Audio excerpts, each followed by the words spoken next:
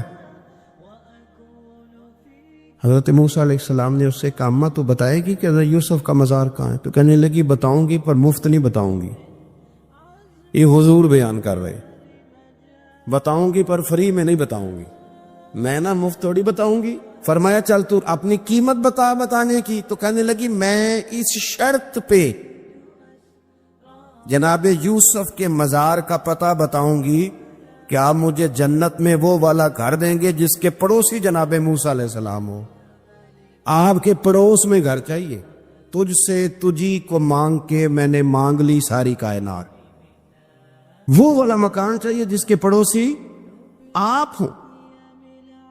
تو حضرت موسیٰ کلیم فرمانے لگے اماں چل جنت مانگ، تو نبیوں کے قریب مکان مانگ رہی ہے، وہ تو بڑا اونچا درجہ ہوگا، تو بڑی دور پہنچ گئی، اتنی بڑی سوسائٹی میں پلاٹ مانگ لیے، وہاں پہنچ گئی.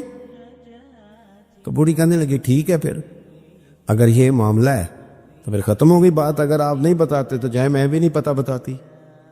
یا وہ اڑ گئی، ٹھہر گئی، اور اڑی بھی کس طرح، یہ بھی میرے اللہ کی توفیق. میری طلب بھی تو تیرے کرم کا صدقہ ہے، میری طلب بھی تو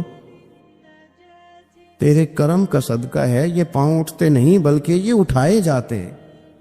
تو وہ کہنے لگی میں نہیں پھر بتاتی، آپ کسی اور سے پوچھ لیں. جناب موسیٰ خاموش ہوئے تو ارشاد خدا بندی ہوا کلیم اپنے پڑوس میں مکان دینے کا وعدہ آپ کر لیں اور مکان انہیں میں عطا کر دوں گا. تو حضور سید عالم صلی اللہ تعالی علیہ وسلم نے اس بدو کی موجودگی میں تربیت فرمائی صحابہ کی. یہ چیزیں بھی حضور نے عطا فرمائی. امت کو درس دیا، ایک وقت 24 گھنٹوں میں ایسا لایا کر اس میں تو اپنے رب کو دکھڑے سنائے، اس میں تو دعائیں مانگے، اس میں تو عرض و نیاز کرے، اس میں تو اپنے گناہوں کی معافی چاہے. اعلیٰ حضرت کے والد گرامی سے کسی نے پوچھا، مولانا نقی علی خان صاحب سے، کہ حضرت جی فرعون 500 سال ہی حکومت کر گیا، 500 سال ہی حکومت کر گیا، اللہ کا مقابلہ کرنے والا پکا کافر بے ایمان. تو آپ فرمانے لگے ملا رومی کی وہ کتاب پڑھو مثنوی، جس میں انہوں نے لکھا ہے کہ جب ساری دنیا سو جاتی تھی تو فرعون اٹھ کے مصلے پہ بیٹھتا تھا، کہتا تھا یا اللہ معاف کر دے، رب تو ہی ہے، گناہگار بڑا ہوں پر مہربانی کر. روز معافیاں مانگتا تھا تو رب کریم کی قدرت نے مہلت دی کہ روز توبہ کرتا ہے، چلو ایک دن سچی بھی کاری جائے تو اچھا ہے. اللہ نے مہلت دی. اور میرے بھائی اگر تو روز رات مصلے پہ بیٹھے تو تجھے مہلت ملے، عذاب نہ آئے. اگر تو اپنے رب کے ساتھ تنہائی کرے تو اللہ تجھے مہلت دے، سزا نہ دے. لیکن ہم یہ وقت نکالتے ہی نہیں. اللہ کے ساتھ میت کا ہمارا مزاج ہی نہیں. ترمذی شریف میں نبی پاک علیہ السلام نے فرمایا ہے دنیا داروں کو دکھڑے نہ سنایا کر، مالداروں کے سامنے رونے نہ رویا کر. یہ تجھے کیا دے سکتے؟ تو اٹھ کے جائے گا تو کہیں گے محنت کرتا نہیں، روز مانگنے آ جاتا ہے. دنیا داروں کو دکھڑے نہ سنا، پر میں دکھ سنا تو اپنے رب کو سنا، اللہ والوں کو سنا، اللہ کے نبی کو سنا. اس سے مراد یہ سارے کہا دکھڑے اپنے رب کو سنا. اگر تو اپنے رب کو دکھڑے سنائے گا تو تھوڑی دیر ضرور ہوگی، لیکن ایک دن ایسا ضرور آئے گا. میرے مصطفیٰ کریم فرماتے ہیں رب تجھے دنیا سے بے نیاز کر کے مالا مال فرما دے گا. دھوکے کا مزاج نہ بنا، کینچی لے کے نہ گھوم کے کیسے جیب کاٹ سکتی. اللہ کو دکھڑے سنا. حضرت عائشہ عرض کرنے لگی حضور چلے یہ تو سمجھ آ گئی، لیکن بارش مجھ پہ پڑی آپ پہ پڑی نہیں، تو کہا عائشہ تم نے اڑا کیا تھا؟ کہا حضور آپ کی طامت. فرمایا بارش کوئی نہیں تھی، جب تو نے میری طامت لی تو خدا کی رحمتیں تم پر برسنے لگ گئی. تو حضور کے وجود سے لگی ہوئی چیز کوئی اوڑھ لے تو رحمت برستی ہے، تو میرے نبی کی مسجد چومنے سے کیوں رحمت نہیں برستی؟ جالی چومنے سے کیوں نہیں برستی؟ جہاں جہاں حضور رکے، جہاں جہاں نبی پاک ٹھہرے، وہاں جانے سے کرم کیوں نہیں ہوتا؟ تو عزیزو یاد رکھو رمضان میں ایک ڈیوٹی آپ نے یہ کرنی ہے کہ عبادت کو وقت دے، ٹائم نکالے. جو اتنے سے بھی فارغ ہے نا وہ 19ویں روزے تک کل فارغ ہو کے 20 کو اعتکاف بیٹھے. زندگی میں ایک دفعہ اعتکاف تو ویسے بڑا ضروری ہے. ہمارے بزرگوں نے لکھا ضروری ہے ایک بندہ اعتکاف کر لے زندگی میں ایک دفعہ. ہر سال کرے تو سنت ادا ہوگی. ویسے سنت مؤکدہ الکفایہ ہے، بستی میں اگر کوئی بھی نہ بیٹھے گا تو سارے گناہگار ہوں. ہم انشاءاللہ اس مسجد میں اس سال اجتماعی اعتکاف کریں گے. میں نے یہ پروگرام بنایا ہے کہ لوگ اعتکاف تو بیٹھتے ہیں لیکن نہ بیچاروں کو قرآن مجید پڑھنا آتا ہے، نہ نماز وضو غسل کے مسائل آتے ہیں، نہ انہیں پتہ ہے کہ رات عبادت کیسے کرنی ہے. تو میں نے یہ ارادہ کیا اس سال میں نے معافی لیا ہاتھ باندھ کے. میں نے کہا یار سارا سال میں پورے ملک میں گھومتا ہوں، اس سال رمضان میں میرا ارادہ ہے میں صرف اپنے شہر میں رہوں، میں کہیں نہ جاؤں، تاکہ جو جہاں سے بھی چل کے آئی اسے فون نہ کرنا پڑے، میں اسے مل جاؤں ویسے ہی. تو میں انشاءاللہ تعالی یہی رہوں گا اور رمضان کی 10 راتیں میں اپنے اعتکاف والوں کے ساتھ گزاروں گا انشاءاللہ تعالی.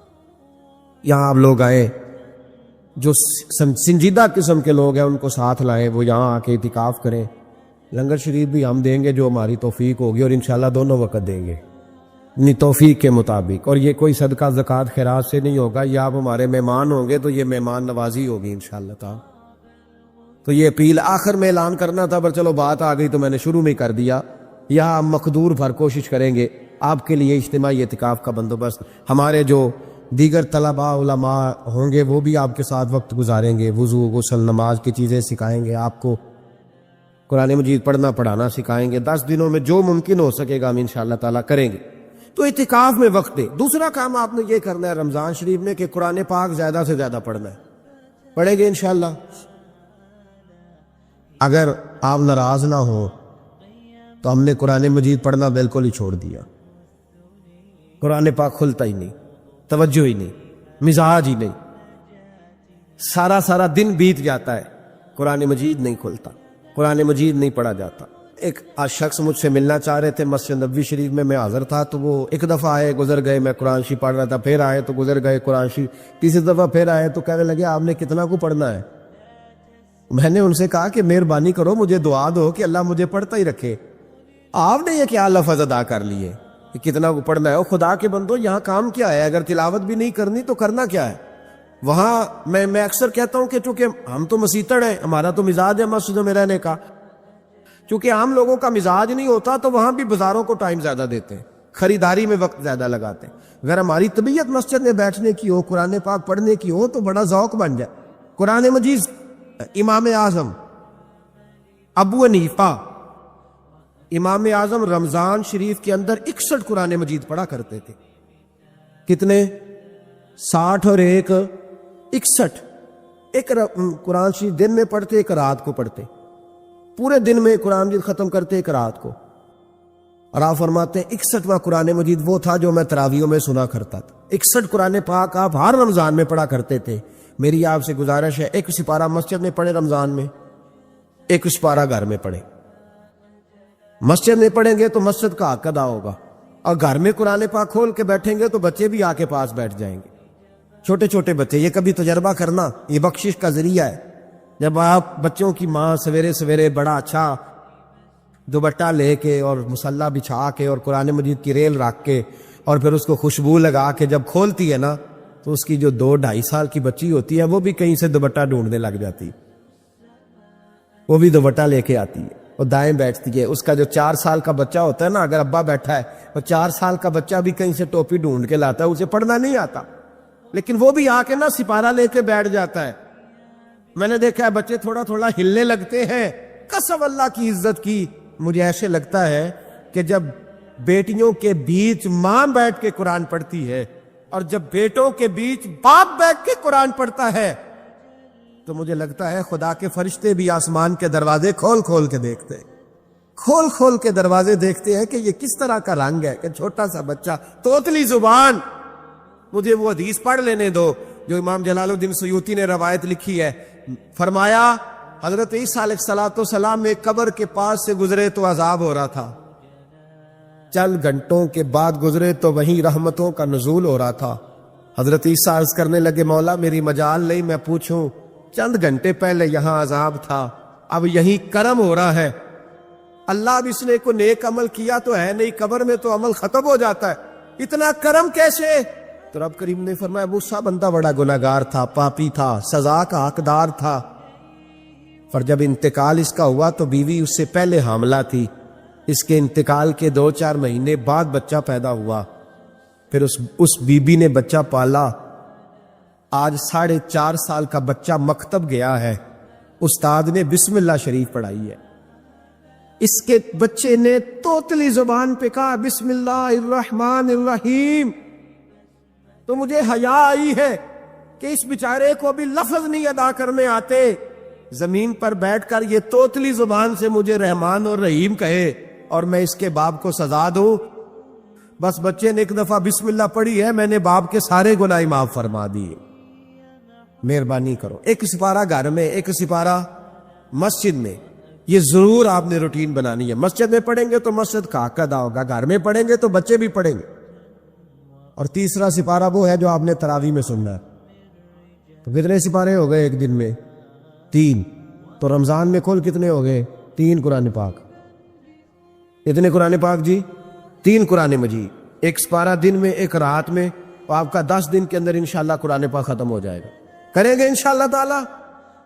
یہ ذہن بنائے، یہ ذوق پیدا کرے، اور قرآن پاک کا ایک حرف پڑھے تو اللہ 10 نیکیاں دیتا ہے، اور رمضان شریف میں 70 گنا بڑھ جاتی ہے۔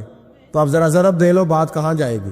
تو رمضان المبارک میں قرآن پاک سے میں نے کہا کوئی اخبار نہ دیکھو، کچھ نہ دیکھو، سارا دن بس قرآن پاک دیکھو، سارا دن قرآن مجید پڑھے، قرآن پاک سے دل لگائیں۔ حضرت عبداللہ ابن مسعود رضی اللہ تعالیٰ عنہ فرماتے ہیں نبی پاک صلی اللہ علیہ وسلم نے مجھے بلا کے کہا مجھے قرآن پاک تو سنا۔ میں نے کہا یا رسول اللہ آپ پہ نازل ہوا میں آپ کو سناؤں؟ تو فرمایا میرا دل کر رہا ہے میں تجھ سے سنوں۔ حضور کو زیادہ آتا تھا نا، تو کبھی کبھی آپ سمجھ لیں کہ آپ کو زیادہ آتا ہے، لیکن پھر بھی سامنے والے، میں اکثر کہتا ہوں مدرسے کے طلباء سے، میں کہتا ہوں آپ قاری اور حافظ تو ہو گئے ہو، پر کبھی کسی اور سے بھی سنا کرو، کہا کرو سناؤ یار 2 آیتیں، دل کر رہا ہے۔ حضرت ابی بن کعب رضی اللہ تعالیٰ عنہ کہتے ہیں نبی پاک تشریف لائے تو مجھے کہنے لگے ابی ادھر آ، میں تجھے قرآن پاک سناؤں۔ میں نے کہا یا رسول اللہ مجھے فرمایا مجھے اللہ نے حکم دیا ہے کہ میں تمہیں سناؤں۔ حضرت ابی رو کے کہنے لگے یا رسول اللہ رب کریم نے میرا نام لیا ہے؟ میں کہا وہ کہا؟ فرمایا ہاں تیرا نام لیا ہے۔ رونے لگے، کہنے لگے حضور پھر تو میں بڑا خوش نصیب ہوں، سنائیے میں سنتا ہوں۔ تو حضور سننا بھی حضور کی سنت ہے، سنانا بھی نبی پاک کی سنت ہے۔ قرآن مجید کو سنے، اور پھر یار دکھ کی بات ہے نا کہ پاسپورٹ کے دفتر تو میں 2.5 گھنٹے کھڑا رہوں، شناختی کارڈ کے لیے میں 1.25 گھنٹہ کھڑا رہوں، اور میں پہلی دفعہ سعودی عرب جاؤں تو امیگریشن کے لیے 2.5 گھنٹے بھی مجھے لائن میں لگنا پڑے تو میں لگا رہوں، دنیا داری کے لیے تو میں اتنا کھڑا رہوں، اور تراویح کے لیے مجھے 1 گھنٹہ نہ کھڑا ہوا جائے، اور میں بہانے کرتا پھروں۔ تو پھر یاد رکھو حضرت سیدہ اسماء کہا کرتی تھی نبی پاک نے مجھے کہا تھا اسماء اللہ کے رستے میں گن گن کے نہ دینا ورنہ وہ بھی تجھے گن گن کے دے گا۔ جب ہم رب کریم کو وقت اس طرح دیتے ہیں کہ دنیا داری کے لیے تو ساری ہمارے پاس ہمتیں موجود ہیں، اور تراویح کا وقت آیا تو بہانے ڈھونڈنے لگ گیا، تراویح کا وقت آیا تو وہ جو ہے اس نے شروع کر دی بات کہ جناب میرے فلان جگہ تکلیف ہے اور مجھے بلڈ پریشر ہو جاتا ہے تو پسینہ بڑا آتا ہے۔ تو اب تو آسانیاں ہی بڑی ہیں۔ صحابہ کہتے جب ہم مسجد نبوی میں نماز پڑھنے جاتے تھے بارش ہوتی تھی تو مسجد میں پانی کھڑا ہوتا تھا، کیچڑ کھڑا بن جاتا تھا، تو ہم اپنی جھولیوں میں خشک مٹی ڈال کے لے جاتے، اپنی اپنی جگہ بچھا لیتے مٹی، اور پھر ہم نماز پڑھتے تو ہمارے پیشانیوں پر بھی مٹی لگ جاتی۔ ایک صحابی جھاڑ رہے تھے تو نبی پاک نے فرمایا نہ جھاڑ، جب تک چہرے پہ رہے گی فرشتے درود بھیجتے رہیں گے۔ اب تو ایسی لگے ہوئے مسجد میں، پھر بھی تو تراویح نہیں پڑھتا۔ تو ایک تو عبادت کو ٹائم دیں، دوسرا قرآن مجید زیادہ سے زیادہ پڑھے، رمضان میں زیادہ سے زیادہ پڑھیں، مسجدوں میں ٹائم دیں۔ مجھے دکھ ہوتا ہے جب رمضان میں بھی نماز کے بعد مسجد کو تالا لگتا ہے۔ اگر ہم سارے آئیں مسجدوں میں، ہم رمضان شریف کے اندر وقت دیں، جس کے پاس ٹائم ہو وہ آ کے بیٹھ جائے، قرآن مجید کھول لے، تو میرا خیال ہے کہ مسجدیں بھی ہمیں دعا دیں گی کہ دیکھو ہر وقت انہوں نے میرے اندر تلاوت کی۔ ایک اور بات بھی عرض کرنی ہے، یہ مجھے کہا گیا ہے، میری اپنی طرف سے نہیں، یہ مجھے رکا دیا گیا ہے، کہہ دوں پکے نمازی ناراض تو نہیں ہو جائیں گے؟ جو پکے نمازی ہیں مسجدوں کے وہ میرے ساتھ وعدہ کریں ناراض تو نہیں ہو جائیں گے؟ نہیں تسی نہیں بول دے تساں ہو جانا، پکے بول دے نہیں پے، پکے کوڑ دے نہیں پے، پکے نمازی، یہ پکے نمازیوں سے بات ناراض تو نہیں ہو جائیں گے؟ یہ بول کے بتائے، انشاءاللہ کہے۔ کچے نمازیوں کو شکوہ ہے کہ پکے نمازی رمضان میں ہمیں گھورتے ہیں، اور رکھے دیے مجھے انہوں نے، کہتے ہیں پکے نمازی کہتے فصلی بٹیرے آ گئے نے۔ یہ زیادتی ہے، یہ ظلم ہے۔ آپ پکے نمازی ہیں تو مہربانی کریں، آپ وہ جو آپ نے صاف الاٹ کرائی ہے نا اپنے نام پکی، کہ ایتھے میں بھائی نہ رو تو کتوں آ گیا، یہ چھوڑ دیں آپ، مہربانی کریں، یہ اللہ کا گھر ہے، یہ کسی کے نام رجسٹری ہو سکتی، جو آیا ہے نا بیچارہ چلو کبھی کبھی صحیح، مہربانی کریں اس کو ٹائم دیں، بیٹھنے دیں، کچھ نہیں ہونے لگا۔ اور جب وہ آئے نا تو دعا کریں، جب اس کو دیکھیں تو کہ یا اللہ یہ آیا ہے تو ہمیشہ آتا ہی رہے، اس کو دعا دیں، مہربانی۔ بچے شکوہ کرتے ہیں، کہتے ہیں پکے نمازی سانس نہیں لینے دیتے مسجد میں۔ اور ایک بات اور، یہ حضرت علی کا قول ہے، اس کو دل کی تختی پہ لکھ لینا، دل کی تختی پہ، شیر خدا کی شیروں جیسی باتیں حضرت مولا علی شیر خدا فرمایا کرتے تھے وہ نیکی کرنے والا اچھا نہیں جو نیکی کر کے اکڑ جاتا ہے اور دوسروں کو گناہگار سمجھتا ہے، وہ نیکوکار اچھا نہیں۔ فرمایا کرتے تھے اس سے وہ گناہگار اچھا ہے جو گناہ کر کے کم از کم شرمندہ تو ہوتا ہے نا۔ فرماتے ہیں جو گناہ کر کے شرمندہ ہو وہ زیادہ اچھا ہے اس سے جو نیکی کر کے اکڑ جائے۔ تو تھوڑی سی نیکی کر کے پرہیزگاری کر کے ساری دنیا کو گناہگار سمجھنے لگ جانا، یہ تو بت پیدا کر لیا ہے تو نے اپنے اندر، اس بت کو توڑ دے۔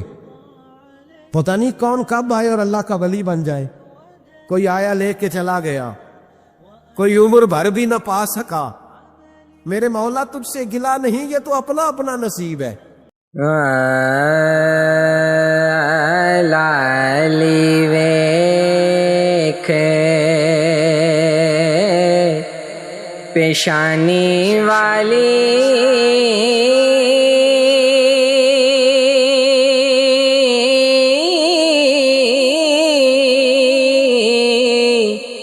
داغ لگے گل لالے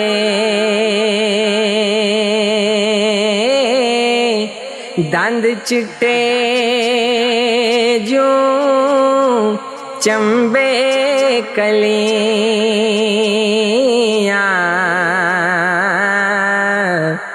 موتی کرے اجالے دند چٹے جوں چمبے کلیاں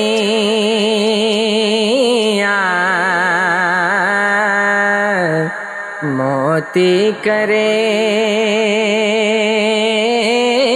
اجالے صاحب حسین جمال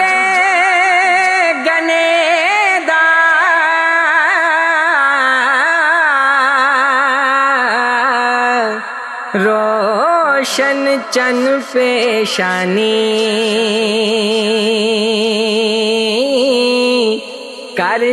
کردارات ہنیری تائیں وانگ شمع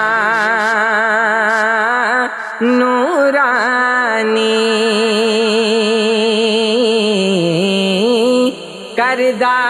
کردارات ہنیری تائیں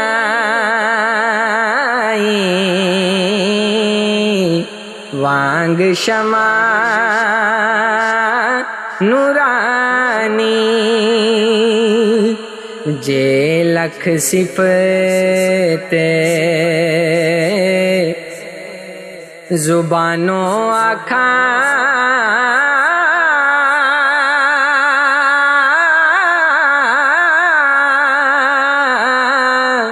مول نہ ہندی پوری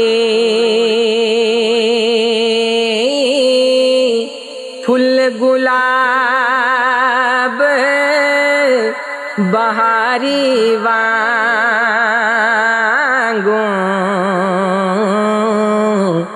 دو رخ سارے نورانی پھل گلاب بہاری وانگوں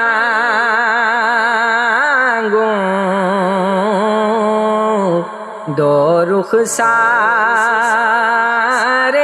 نورانی قد مبارک آہا میں آنا نا لمبا نا چھوٹا نازک بدن رنگیلا جسا بے انداز نہ موٹا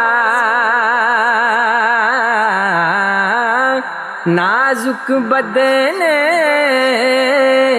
رنگیلا جوسا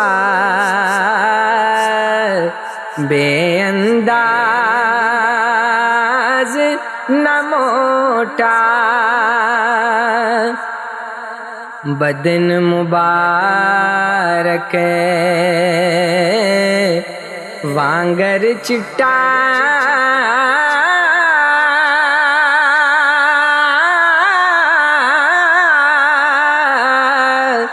جوں کر خالص چاندی ایک دوجے